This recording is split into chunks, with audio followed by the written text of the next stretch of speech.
Hello everyone and welcome to my Wind-R Insider 24 update channel. Nick is shaken by Sienna's call, Sharon holds on to hope, and Jack and Billy rekindle their relationship. The events that transpired on The Young and the Restless. On The Young and the Restless, Billy forms a bond with Jack. Billy joked about Victor joining them when he ran into Jack at the jazz lounge bar. However, Jack emphasized that any partnership with Victor would only be temporary. Jack asked Billy to join because Billy said that he was new and improved, which softened the mood enough. Billy asked, "Since my brother will not refund Abbott Communications, will he buy me a drink?" in an effort to make the situation even more bearable. Jack hoped they wouldn't get into a fight while they were spending time together. They resented their previous actions and knew how to get under each other's skin. Billy acknowledged that he was not always open to Jack's perspective. Even though things did not always turn out well, he was aware that his brother always had his back. Billy mentioned a new perspective that helped him avoid taking every conflict personally and starting a full-scale war. He was skeptical that they would ever achieve equilibrium. However, Jack was hopeful there would be lasting peace between them. Billy stated that he never spoke with Jill again after Jack brought up their relationship.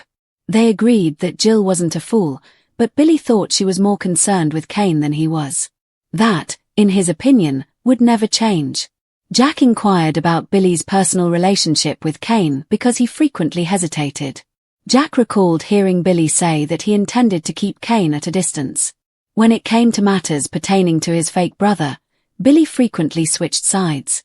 Jack wondered why Bill changed his mind about Kane on a whim each time.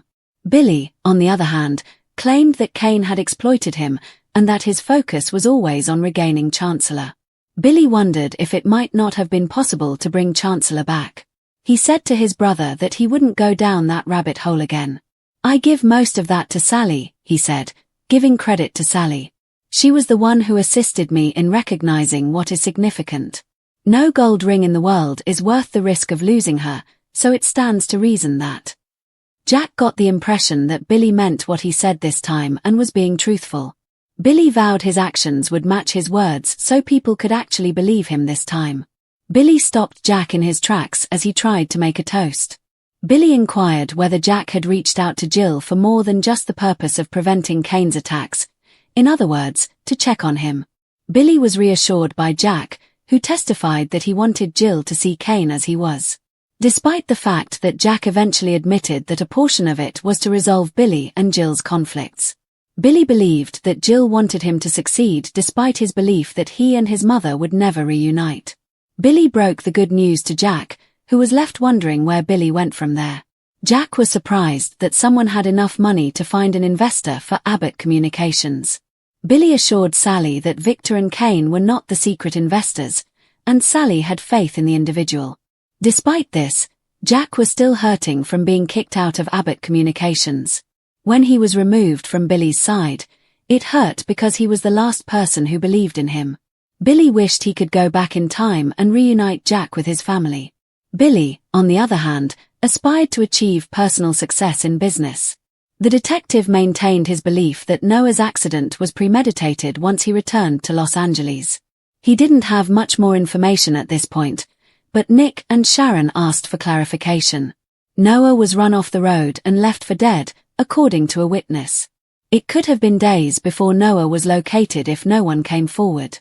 The detective declined Sharon and Nick's request for the person who came forward's name. He wouldn't give in, and they had no idea why the name remained hidden. The detective needed clarification regarding Noah's plans for Los Angeles and the road on which he crashed. Since it was evident that the crash was deliberate, Nick took the detective's use of the word accident very personally. The detective, on the other hand, urged them to remain silent throughout the investigation and reassured them that he was devoted to locating the truth. Nick reluctantly agreed to give him their contact information when he asked for it. Sharon thanked the detective for his wishes, but they both thought the interaction was strange after he left. Nick was unable to comprehend Noah's being the target of an individual attack. He wondered why there were so many inquiries regarding Noah after realizing that the detective never presented any official identification. Sharon didn't know or care. Her only concern was Noah's well-being. She stated to Nick that nothing else was important. Nick had promised Sharon that he would stop concentrating on the specifics of the investigation, but Noah's phone rang suddenly, drawing their attention. The club owner that Holden introduced Claire to in Tuesday's brand new episode was identified by the name Sienna Bacall on the phone. They debated whether or not to answer the phone, but Nick did so in the end. Nick revealed himself to the person on the other line, but Sienna was caught off guard that his father answered. Sienna inquired about Noah's health, but Nick insisted that Sienna disclose Noah's connection to her and the reason for her call. When Sienna said that Noah was a friend of hers, Nick asked her a lot of questions before Sienna abruptly ended the call. Nick continued his theory that everything felt off about the call and the detective. He could feel that nothing was adding up. Sharon stepped back to spend some time with Noah by herself, even though she was aware that Nick couldn't stop thinking about the call with Sienna. Nick successfully cracked Noah's phone's code on the first attempt. He went through the phone to see if there were any clues about why Noah was on that road the night he crashed. Noah's phone had 4 missed calls from Sienna, but when he tried to call her back, she didn't answer. Sharon comforted Noah with a tearful conversation at his bedside, reminiscing about his early years. Sharon named the states in alphabetical order, just like she did when he was a child, but she had trouble keeping it all together. She advised Noah, "You must improve. You need to get better. You are needed by your family. We require you. Ally needs you. I and your father require you. Please improve. Please improve. Please." Someone was contacted by the so-called detective, who informed them that Noah's parents had bought the story and would forward the unknown individual Nick's phone number.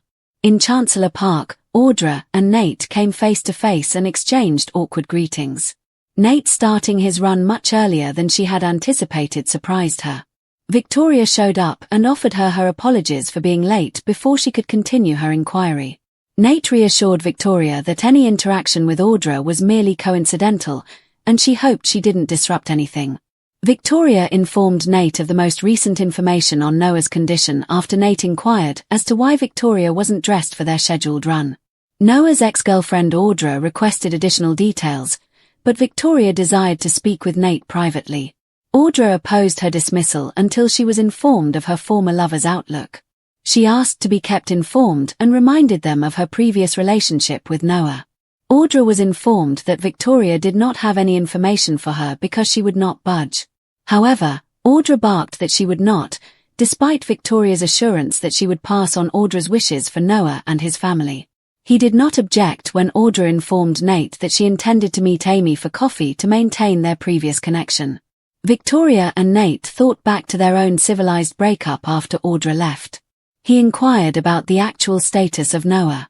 She went over the entirety of Noah's accident and the doctor's explanations for his severe head injuries. Nate reassured her that putting her into a coma was the best way to get rid of the swelling in her brain. Noah must have had brain activity because he didn't think the doctors would take such a drastic action if there was no hope.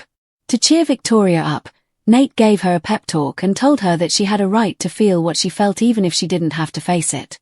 He was honored that she felt comfortable enough to still confide in him. Victoria confirmed a dinner date with Nate, indicating that their relationship had rekindled. Audra went back to the park to get something she had left behind, but the atmosphere was still unpleasant. Audra's hurt was evident, but she has always proved to be a fighter, so her journey is far from over. Jack and Billy.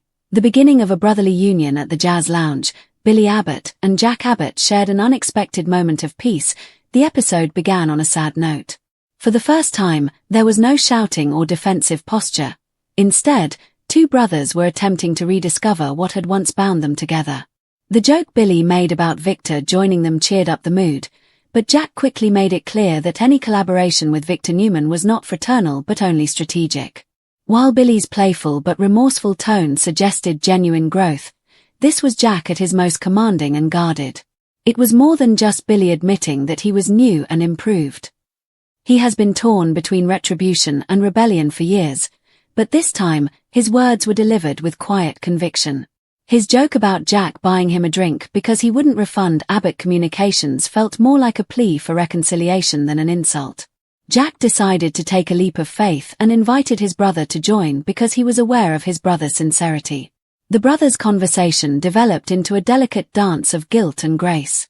Though they deeply regretted those instances, both acknowledged how easily they could hurt one another. Billy acknowledged that he had taken his brother's loyalty for granted and frequently ignored Jack's point of view. But he wanted to do better now, with new insight and maybe Sally Spectra's grounding influence. He said he would stop treating disagreements like wars. Jack, clearly moved, allowed himself to hope that this time there would be peace between them. The troubled relationship Billy has with Jill, which is always a difficult topic, came up soon. When Billy stated that he had not spoken to their mother and believed she favored Kane Ashby over him, his pain was evident. Even Jack's assurance could not alleviate the pain of the wound, which was a wound that distance and time had not healed. Jack was nevertheless impressed by Billy's emotional honesty. Billy revealed that Sally had taught him that no business success was worth losing a loved one, and that she had helped him reevaluate his priorities. For the first time, Billy gave the impression of being grounded, mature, and ready to fulfill his potential, not as a lost child but as an individual man. After years of broken brotherhood, Jack wanted to believe in Billy's transformation, and his guarded optimism felt genuine. Jack's reaction was a mix of pride and hurt when Billy later said that Sally had found an investor for Abbott Communications. Although he was pleased for his brother's success, it brought back memories of the agony of being forced out of the company he had once supported. Billy made an effort to avenge Jack by stating that he wanted to go back in time and bring Jack back into the fold. However, he also made it abundantly clear that he wanted to succeed on his own merit. Their bond was put to the test by rivalry and betrayal, but now it seemed ready for another chance. Fear, suspicion, and hope. Sharon and Nick, on the other hand, were caught in a nightmare in Los Angeles that no parent should have to go through. After a car accident in which the so-called detective increasingly hinted that it was deliberate, their son Noah remained in a coma. The detective's refusal to reveal the name of the witness who reported the accident added to the scene's already high level of unease. Especially for Nick, whose instincts told him something wasn't right, his evasive behavior raised red flags. Sharon's pain was so very real that it hurt. The rhythmic beeping of machines and the fragile movement of her son's chest had become all that remained in her world. It was a raw, maternal moment that broke through the screen when she begged Noah to wake up, recounting his childhood memories and naming the states alphabetically to keep herself from falling apart. Under the weight of every unspoken fear, her voice cracked. Nick, torn between rage and helplessness, continued to investigate further. When he realized that the man never even presented official identification, his frustration with the so-called detective increased. There was a terrible problem. However, Noah's phone rang before he could challenge that suspicion, and the name that flashed across the screen changed everything: Sienna Bacall. The unsolved case of Sienna Bacall. Sienna's brief, startling, and deeply suspicious call was received. Sienna appeared surprised when Nick responded, claiming to be Noah's father. Although she resisted answering questions about their connection or the reason she was calling, her concern for Noah seemed genuine. Was she a part of the occurrences that led to the accident? Or was she attempting to safeguard someone, possibly even Noah himself? Nick became increasingly enraged as he asked Sienna numerous questions, but she abruptly disconnected. Nick's gut screamed that this was more than an accident as Sharon, clinging to her faith that Noah would recover, attempted to nudge him back toward hope. When he unlocked Noah's phone, he discovered 4 missed calls from Sienna that he had not returned. She also didn't answer Nick's calls when he tried to return them. The so-called detective made a cryptic phone call of his own that they were unaware of. He told someone that Noah's parents bought the story and that he would forward Nick's number. Any pretense that this was a typical police investigation was dashed by that one line. Behind the scenes, a conspiracy was at work, and Noah's crash was just one part of a much larger and more sinister scheme. Victoria, Audra, and Nate, old rivals and new tensions back in Genoa City, Audra Charles, Nate Hastings, and Victoria Newman were experiencing a different kind of tension. At Chancellor Park, their unexpected encounter began with polite smiles but quickly turned awkward. Audra's curiosity and Victoria's perfectly timed arrival during Nate's early morning run rekindled old feelings and unresolved dynamics. Audra was immediately concerned when Victoria, apologetic but professional, requested a private conversation with Nate to discuss Noah's accident. Even though her pride prevented her from admitting it outright, Her protective response, which included insisting on updates due to her past with Noah, demonstrated how much she still cared. Victoria, on the other hand, remained firm, withholding information and subtly demonstrating her dominance. Her veneer cracked just enough as Audra stormed off, revealing the pain beneath her rage. Victoria later opened up to Nate about Noah's health. Both emotionally and medically sound, Nate's assurance that Noah's induced coma was a positive step was helpful. Victoria was able to briefly exhale as a result. Their tenderness rekindled old flames, and when they agreed to meet for dinner, it was clear that the flames of their previous relationship were still burning brightly. There was a lot of symbolism in Audra's brief return to the park, which was supposed to retrieve a forgotten item. She is in a limbo state, unable to let go and no longer a part of Noah's story. Given her track record, Audra's reentry into Noah's orbit could complicate everything when he wakes up, and her pain may drive her decisions in the future. Final thoughts. A Liar's Web and A Second Chance. This episode of The Young and the Restless offered a rare combination of genuine reconciliation and suspense that kept viewers on the edge of their seats. In contrast to the creeping dread surrounding Noah's accident, the Abbott brothers' emotional honesty provided a refreshing dose of humanity. Jack's willingness to forgive hints at genuine healing, and Billy's redemption arc finally feels real. Meanwhile, the plot of Nick and Sharon's story was full of tension. A sinister plot that is far from over is suggested by the baffling detective, Sienna's suspicious behavior, and Noah's unidentified connection to her. Nick's protectiveness and Sharon's hope for the future were beautifully portrayed, serving as a reminder that family ties can endure deceit. The Young and the Restless has once more set the stage for high-stakes drama, heartbreak, and redemption with the simmering triangle between Audra, Nate, and Victoria. The perfect visual metaphor was the final image of Audra walking away, her face shadowed with determination. The past has not yet finished with any of them.